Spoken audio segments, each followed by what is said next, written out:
नमस्कार दोस्तों, आज हम बात करेंगे एक ऐसी कहानी की जो हमारे मन के सबसे बड़े भ्रम, अनावश्यक बोझ को समझने में हमारी मदद करती है। यह कहानी सरल है, छोटी है, लेकिन इसके भीतर छुपा ज्ञान इतना गहरा है कि अगर इसे सही से समझ लिया जाए तो जीवन की आधी मुश्किलें अपने आप मिट जाती हैं। कहानी कुछ यूं है। दो भिक्षु एक लंबी यात्रा पर थे। दोनों अलग स्वभाव के थे। एक उम्र और अनुभव में बड़ा, शांत, स्थिर और करुणा से भरा हुआ। दूसरा उम्र में छोटा, अनुशासन में कठोर और मठ के सख्त नियमों का पूरी तरह पालन करने वाला। सुबह सुबह दोनों जंगलों से निकलकर दूर के एक मठ की ओर जा रहे थे। हवा हल्की ठंडी थी। सूरज की किरणें पेड़ों की शाखाओं से छनकर गिर रही थीं और पूरे वातावरण में एक शांत, तपस्वी सा माहौल था। दोनों भिक्षु अपनी रोज की साधना के भाव से चल रहे थे, बिना किसी अपेक्षा, बिना किसी शिकायत, बस मन के भीतर की स्थिरता के साथ।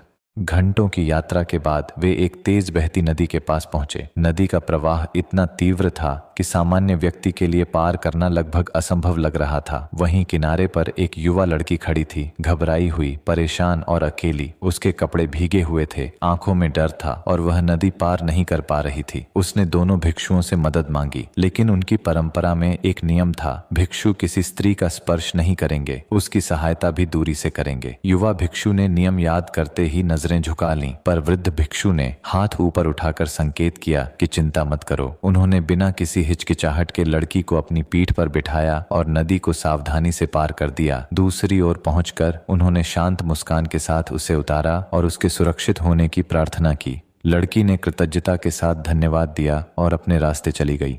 वृद्ध भिक्षु पूरी तरह सामान्य थे, जैसे कुछ हुआ ही न हो, लेकिन युवा भिक्षु के मन में उथल पुथल शुरू हो चुकी थी। वह बाहर से शांत चल रहा था, पर भीतर से प्रश्नों और विचारों का तूफान उमड़ रहा था। गुरुदेव ने नियम क्यों तोड़ा?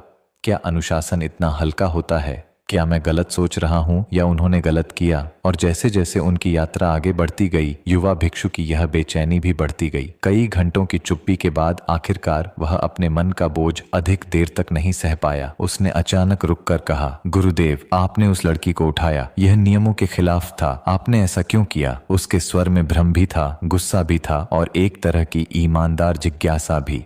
वृद्ध भिक्षु ठहरे। उसके चेहरे पर गहरी शांति थी। उन्होंने बहुत सरल और मधुर आवाज में कहा, मैंने उस लड़की को नदी के किनारे ही छोड़ दिया था, लेकिन तुम उसे अभी तक अपने मन में लिए घूम रहे हो। यह एक वाक्य सुनते ही जैसे पूरा वातावरण शांत हो गया। युवा भिक्षु को ऐसा लगा मानो किसी ने उसके भीतर जमे धुंध को साफ कर दिया हो। उसने महसूस किया कि असली बोझ लड़की को उठाना नहीं था, बल्कि उस विचार को अपने मन में उठाए रखना था। यही इस कहानी का सबसे बड़ा संदेश है। हम अक्सर बाहरी चीजों से नहीं, बल्कि अपने ही विचारों के बोझ से थकते हैं।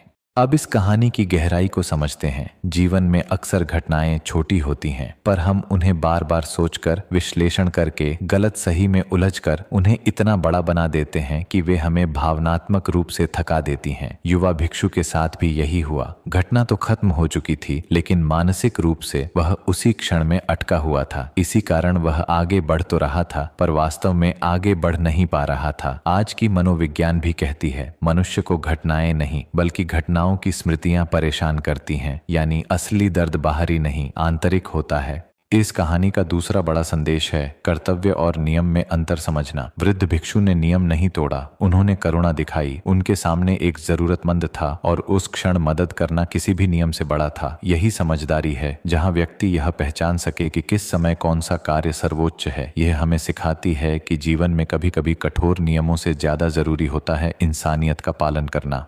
तीसरा संदेश, मन का बोझ हमेशा हमें रुकावट देता है। आप जीवन में आगे तभी बढ़ सकते हैं जब आपके कदम बोझ मुक्त हों। जिस तरह वृद्ध भिक्षु बाहरी रूप से आगे बढ़ते रहे और आंतरिक रूप से भी हल्के रहे, उसी तरह हम भी तभी आगे बढ़ पाएंगे जब हम अनावश्यक विचारों, पुराने अनुभवों, व्यक्तियों की कही बातों और बीती घटनाओं को अपने मन से निकालना सीखेंगे। कई बार लोग घटना तो खत्म कर देते हैं, लेकिन मन में उसकी शिकायत, क्रोध या अपराध बोध लेकर महीनों घूमते रहते हैं। ऐसा करके वे अपने ही रास्ते के पत्थर बन जाते हैं।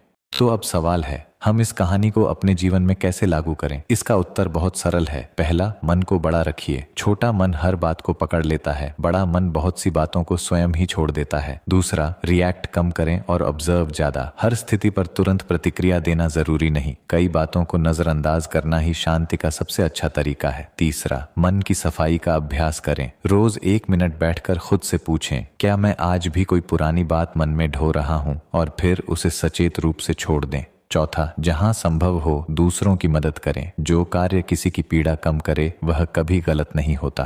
अंत में इस कहानी का सार यही है, आपके रास्ते को कभी जिंदगी नहीं रोकती, आपका मन रोकता है। जीवन हल्का तभी होता है जब मन हल्का होता है। याद रखिए, हम अक्सर उन चीजों को ढोते हैं जिन्हें हमें छोड़ देना चाहिए। वृद्ध भिक्षु की वह पंक्ति ही जीवन का वास्तविक ज्ञान है।